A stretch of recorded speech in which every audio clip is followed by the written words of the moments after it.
하나님 은혜로 인도를 받아서 인도에 가서 인도 사역을 하고 잘 왔습니다.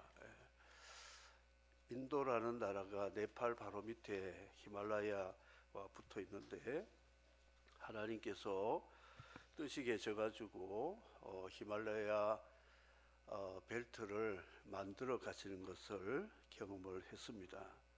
동북 인도의 그 웨스트 벵갈 지역, 캘커타, 델리, 그리고 부탄 국경까지 가서 사역지들을 돌아보면서 120 프로젝트라고 하는 한 교회가 20개의 셀을, 그러니까 하우스 처치를 만드는 프로그램을 중국에서 계속했는데, 중국의 문이 막히니까 하나님이 인도로 보내셨어요.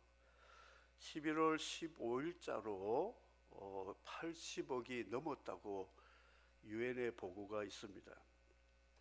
2023년은 인도가 중국을 추월해서 세계 인구 1위가 될 것이라고 예측하고 있습니다.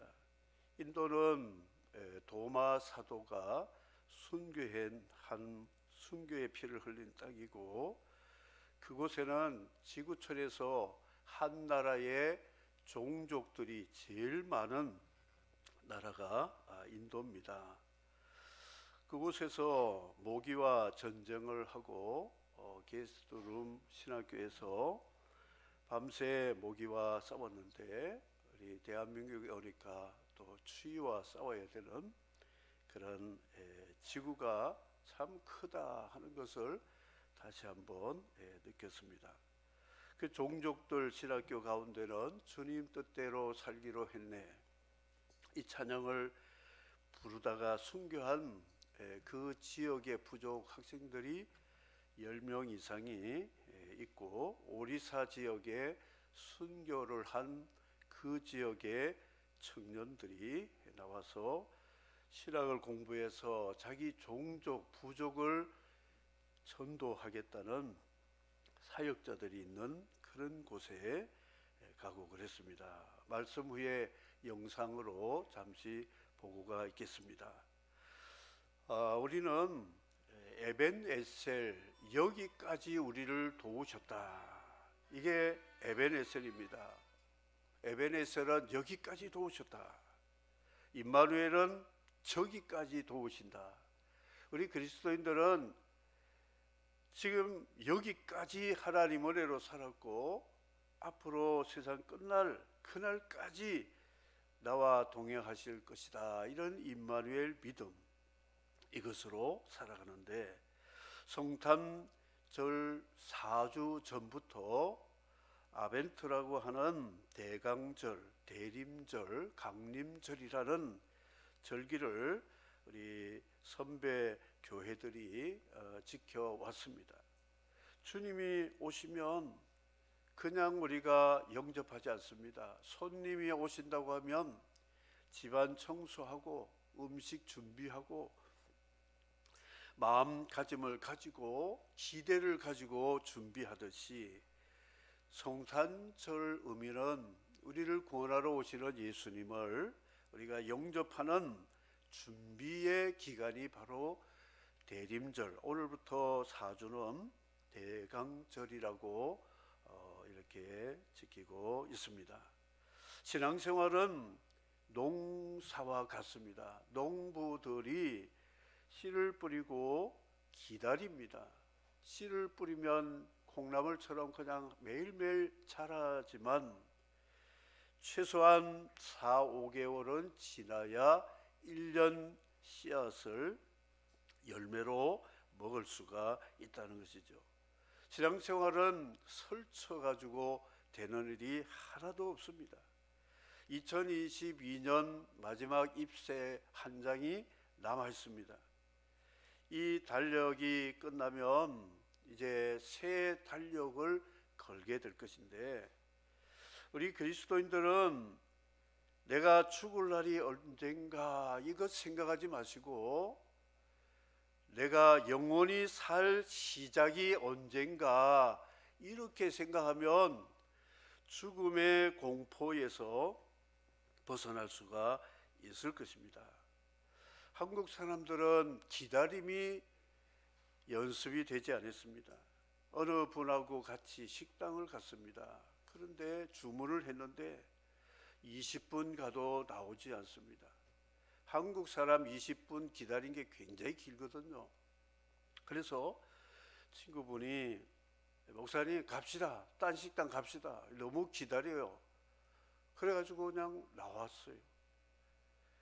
노쇼잖아요. 주문해놓고 나오면 이게 그게 문제인데도 한국 사람들 막 무식하니까 막 가자 그러면 또 가야 되니까 거기 가서 또 기다리는데 그 집은 더 늦는 거 있죠. 그러니 차라리 거기 있었으면 벌써 먹고 나왔을 건데 그거 못 기다려가 딴 식당 오니까 또 20분 기다려요. 그건 또 기다리지 못하면 또 다른 식당 가요.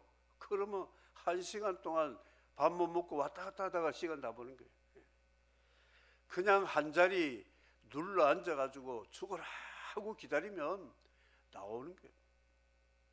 그 주방장이 더 맛있는 요리를 하려고 하는데 그걸 못 참아가지고 옮겨버리면 안 된다는 것이죠.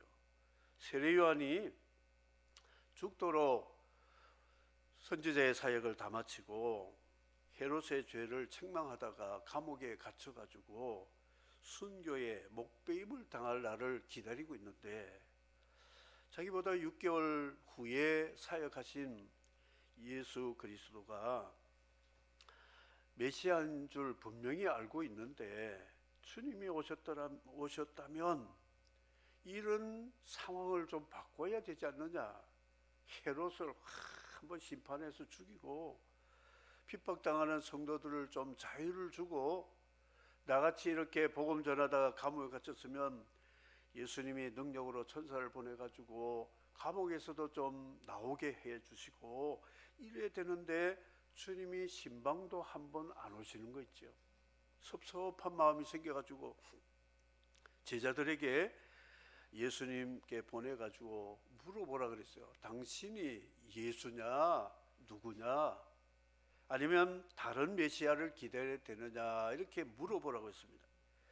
예수께서 말씀하시기를 내가 지금까지 한 일은 병든 자 고치고 귀신 들린 자 쫓아내고 못 보고 못 걷는 자 보게 하고 걷게 하고 나병한 자도 깨끗하게 하고 귀 먹은 자 듣게 하고 죽은 자를 살리는 가난한 자에게 복음을 전하였다 하는 것을 너희 선생님에게 말을 하고 나로 인하여 실족하지 않는 자가 복이 있다 이런 말씀을 하셨습니다.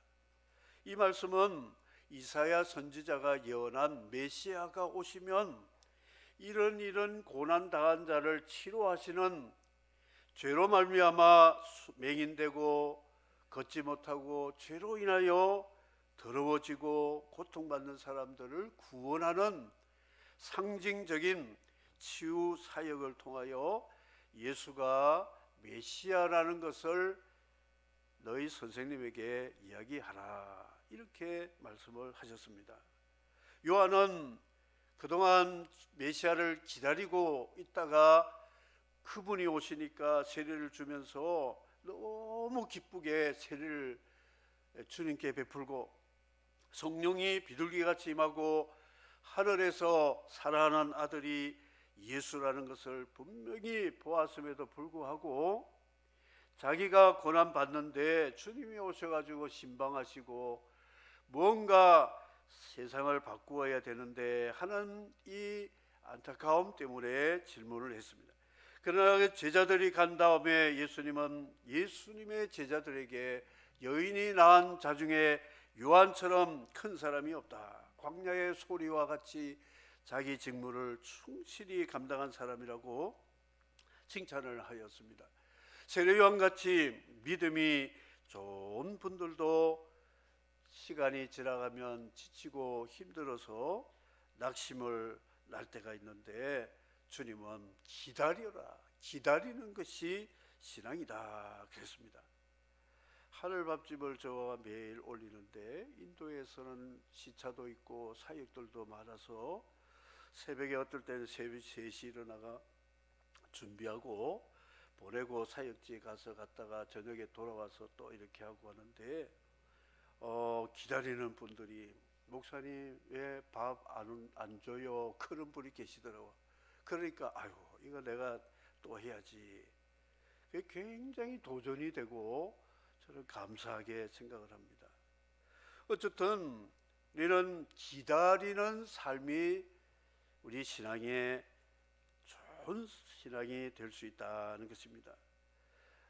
이 현대는 큰 것과 빅사이즈라는 큰 것과 빠른 것을 좋아합니다. 컴퓨터를 보면 용량이 커야 되고 속도가 빨라야 된다는 것이죠. 그래서 테라바이트라고까지도 하고 이제는 테비바이트라고 하는 용량까지 팔고 있는 그런 시대에 살아가고 있습니다. 오늘 말씀에 다른 일을 기다리오리까 이렇게 물어봤습니다. 다른 일. 세상에는 기대할 사람이 한 사람도 없나니 로마서에 말씀을 했습니다. 우리는 사람을 기다리면 실망하게 된다는 것이죠. 우리를 구원하시고 우리의 삶을 360도 아닌 180도도 아닌 완전히 바뀌어 놓으실 분이 예수 그리스도다 그랬습니다. 하나님이 통치하시는 방법은 대통령같이 공약을 먼저 선포하고 공약에 근거해서 통치를 하는 원리와 같습니다. 하나님의 말씀은 하나님의 공약입니다. 하나님이 약속하신 말씀입니다. 이 약속하신 말씀을 믿고 때를 기다리면 반드시 오게 된다. 이것을 가르쳐 줍니다. 성령을 기다리라고 주님 말씀하면서 너에게 분부하여 가라사대 예루살렘 떠나지 말고 내게 들은 바 아버지의 약속하신 것을 기다리라. 승천하신 후에 10일 동안 모여 기도할 때에 오순절에 성령께서 강림해서 권능을 주어 사도의 사명을 감당하게 되었다. 파수꾼이 아침을 기다림같이 영원히 주를 기다림이 더 좋으니 시편 130편에 말씀을 하고 있습니다. 사람이 여호와의 구원을 바라고 잠잠히 기다림이 좋도다 하셨습니다. 기다림이라는 것이 이렇게 좋은 것이라고 성경은 말씀하고 있습니다. 한 주 동안 사시면서 여러분 주일을 기다리고 계십니까? 아니면 주일이 올까 봐 귀찮습니까? 불편하게 생각됩니까? 주일을 기다리는 마음, 이게 예배자의 마음이고 성도의 마음이라고 생각합니다. 기다림의 미학이라고 그러죠. 기다림.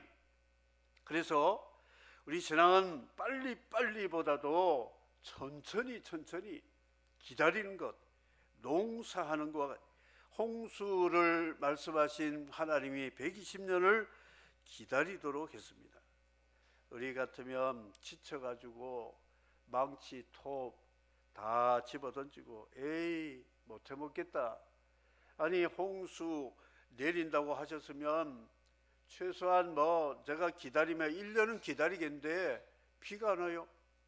아니 10년까지는 그럼 기다리게 보겠습니다. 10년이 가도 홍수가 안 옵니다. 그런데 노아는 100년을 100년을 기다려도 홍수가 내릴 조짐이 보이지 않습니다.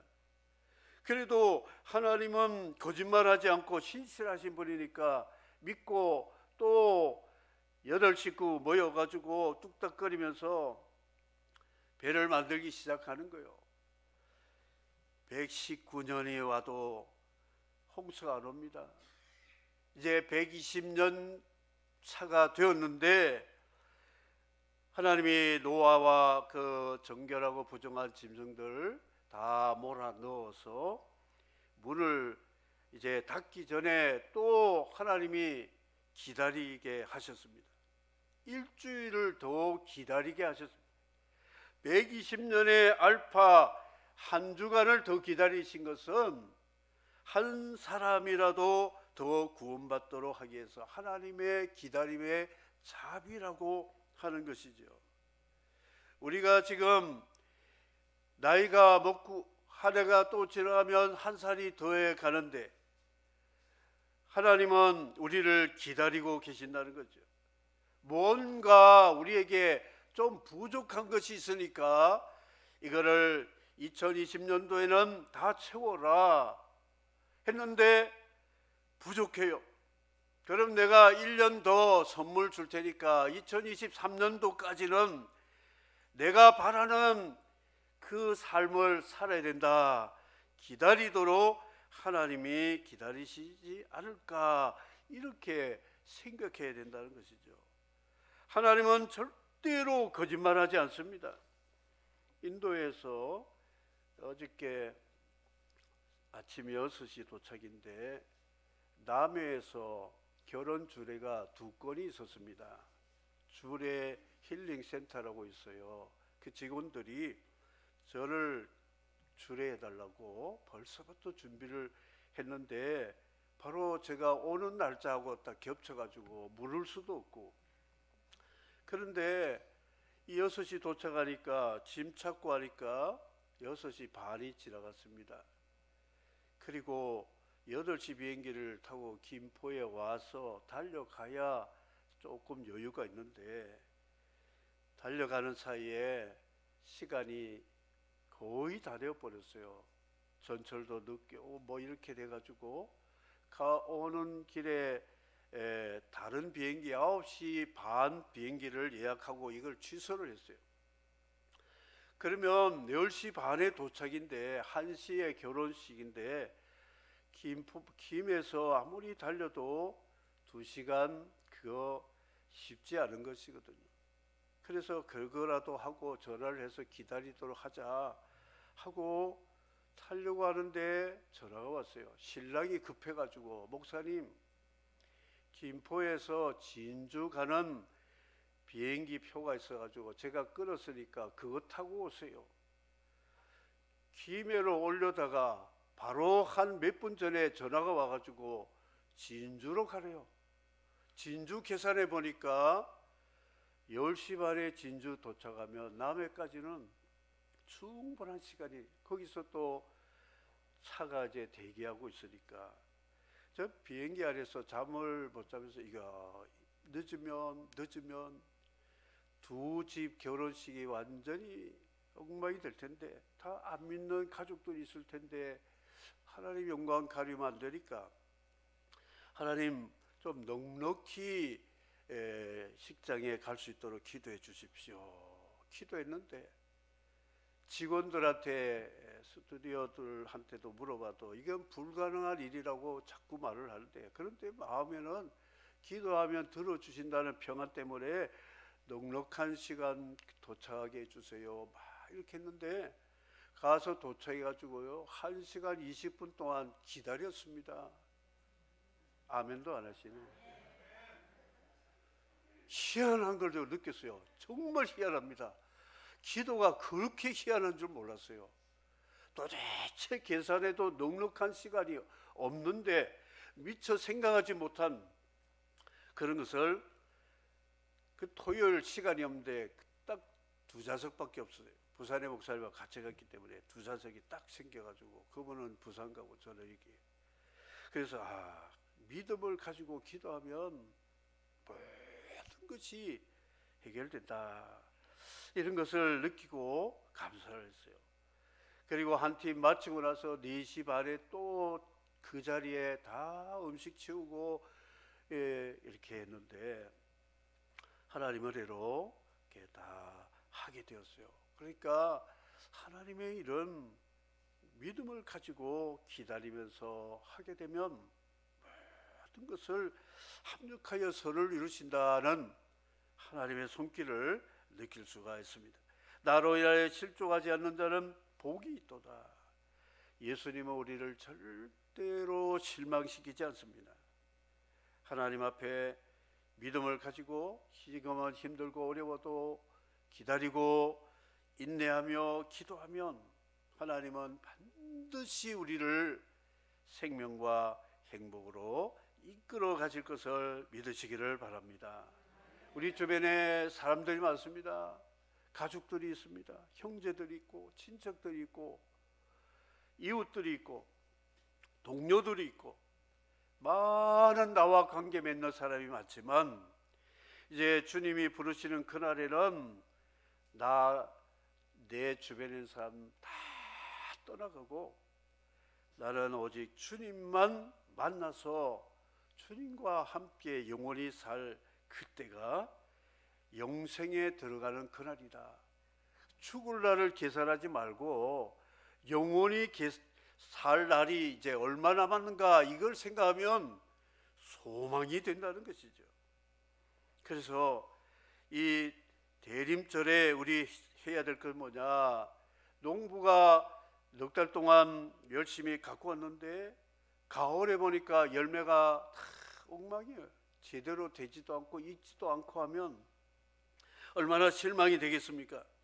그런데 주님도 마찬가지 우리에게 복음의 씨를 주시고 성령을 주시어서 우리를 가꾸어 다 이렇게 믿음 생활을 하게 하는데 거룩한 의의 열매를 맺지 못하면 주님이 실망하시면 우리는 큰 낭패가 된다는 것이죠. 이전에 우리의 삶을 이제 돌아보면서 더욱더 거룩하게, 더욱더 성결하게, 더욱더 의롭게, 더욱더 착하게 그리스도 안에서 변화된 삶을 살라고 성탄절 4주 전에 대림절 대강절이라고 하는 절기를 통해서 주님 만날 때 내가 어떤 모습이 될까 이걸 생각하면서 회개도 하고 다짐도 하고 헌신도 하고 그렇게 하라고 우리에게 이 좋은 기회를 주셨다고 생각을 해야 되겠습니까? 되겠습니다. 준비됐는가? 자, 우리는 이제 주님 만날 준비가 되었는가? 이거를 생각해야 됩니다. 현지인 교수 사모님이 제가 혼자 있는 그 게스트룸에 아침에 인도식 커리하고 음식들을 만들어 가지고 대문에 놓고 배를 누리고 식사라고 가셨어요. 그래서 아침에 인도 음식을 받아놓고 기도를 하고 감사하고 먹으려고 하는데 수저가 없는 거 있죠. 아니 이거 뭐야? 어떻게 먹으라고? 그래서 밖에 나가 벌써 가셨어요. 여기가 인도구나. 인도 사람들 손으로 다 먹거든요. 아 그렇구나. 그래가지고 손을 씻고 손을 한번 먹어봤어요. 맛있더라고요. 내 손 가지고 음식을 먹으니까 참 따끈따끈한 게요 손에 이게 느껴지면서 맛있더라고요. 그래가지고 인도 음식 그때 왜 스푼을 안 가져와? 이거 어떻게 먹으라고 하면 문제가 되잖아요. 있는 대로 그냥 감사하고 여기 인도니까 이렇게 먹어야 되겠다. 먹어보니까 먹을만하고 괜찮더라고요. 불평할 필요가 없어요. 없으면 없는 대로, 있으면 있는 대로 살면 되는 거예요. 아무 걱정할 것이 없는 거예요. 그래서 우리 그리스도인들은 좀 넓은 사람, 멀리 내다보고 좀 심장도 키우고 우리 삶을 좀 여유 있게 그냥 콩 볶듯이 콩을 볶아보세요. 따다다다 하면서 튀고 막 그러잖아요. 튀인 늘 그놈이 그 콩이지 무슨 더 커집니까? 우리 삶을 좀 여유 있게 그리고 좀 쿨하게 살아보세요. 좀 잘못했으면 잘못했다 그러고 뭐 용서도 해주고 받아도 주고 이렇게 살아가야 된다. 누구든지 인생의 마지막에 만날 사람이 누군 줄 아세요? 가족도 만납니다. 목회자도 만날 수가 있죠. 임종 예배 드려야 되니까. 그보다 더 늦게 만날 사람이 누군 줄 아세요? 장의사가 만나가지고 차가운 내 몸을 이렇게 씻어가지고 수의 입혀가지고 망치로 두드려가지고 관 안에 꽉 집어넣어가지고 할 거예요. 그런데 그보다도 만날 분이 누구냐? 바로 나를 위해 십자가에 피 흘려주신 예수 그리스도를 만나서 손잡고 세상에서 나를 위해 수고했으니 너에게 완전한 보상을 위해서 너를 위해 준비한 내 집에 가자. 손을 잡고 주님과 함께 가는 그날이 영광스러운 우리의 종말이 되고 우리의 삶이 되어야 된다는 것이지요. 그래서 오늘 말씀을 맺도록 하겠습니다. 기다림의 신앙, 기다림. 주님을 기다리자. 주님 오실 때 내가 어떤 모습으로 주님을 만날 것인가, 이걸 좀 기다리면서 4주 동안이지만 우리 자신을 돌아보면서 회개와 결단과 헌신하면서 다시 오실 2022년 12월 25일에 재림의 예수 그리스도가 오신다고 하여도 나는 그분을 만날 때에 할렐루야로 주님을 기쁘게 만나는 저와 여러분이 되시기를 주의 이름으로 축복합니다. 아멘.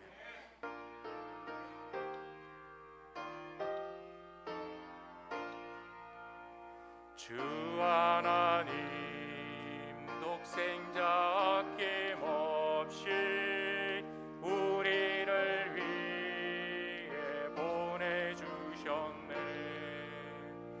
십자가에 피 흘려 죽으신 주 내 모든 죄를 대속하셨네. 주님의 높고 위대하심을 내 영혼이 찬양하네.